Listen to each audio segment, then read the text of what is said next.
Right. What do you want to say, dude? You got the message. What's All the right. message? What's the message? Let's talk, he says, while we still have the light. So, yay. That's quite the statement.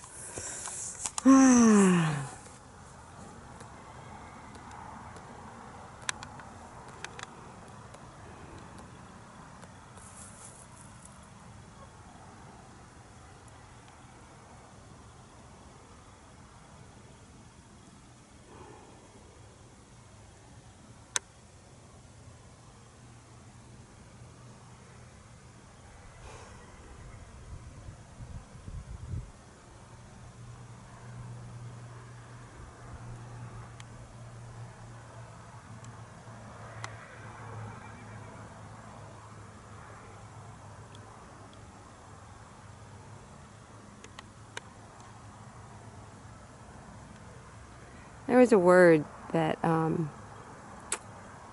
came to me the other day.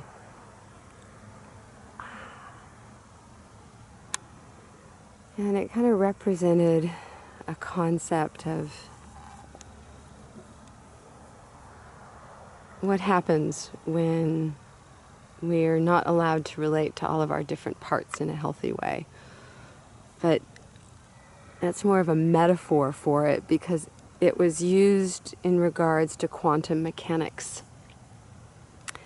And you know how when they say in quantum mechanics that there's instant communication and things popping in and out of reality, and scientists are going crazy because it doesn't make any sense to them, and so they create these tests that go into the structure of atoms and what's inside of atoms, and they find quarks and what's inside of quarks. And so coherence is like why can things pop in and out of reality at the micro level, at the smallest of small levels, and why can it not happen with a human being, say, walking through a wall?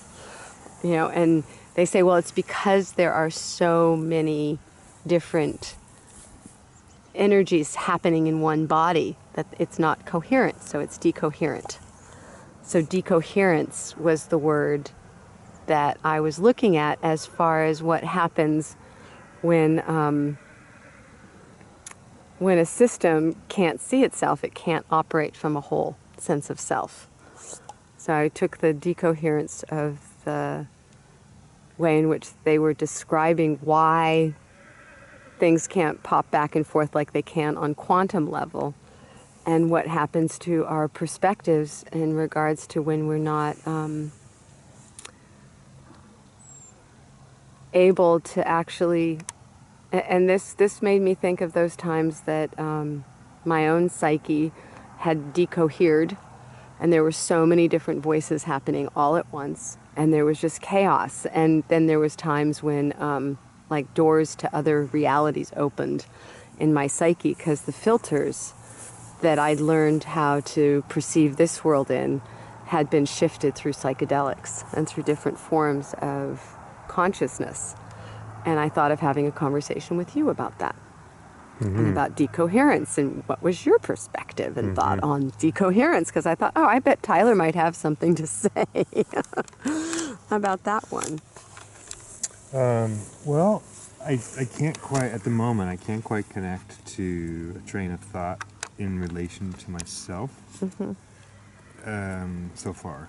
So I need more probing, or more of a thread that I can work with. Well, it's interesting because that has almost like, it's not stale, but that was like I put that on the shelf for inquiry, and I'm not attached to it, but it was like what came up in regards to like collective capacity to integrate perspectives in a way that creates coherency, and the common good is able to be followed. But oftentimes in survival mode and in challenges and reactivities, that the coherence of our social dynamics, we are decoherent. We are not able to pop in and out of that magical reality that I think is available to us, like when we all align. Like at Burning Man, I think that Burning Man creates more of a psychic coherency that allows for the magic and that feeling of when you're, you know, it's like that was what I loved about Burning Man the most. The absolute most was the magic that I felt around the psychic field. Right on. Okay, so I did what you told me to do. Here, I started talking. Let's start over. Let's start with something else.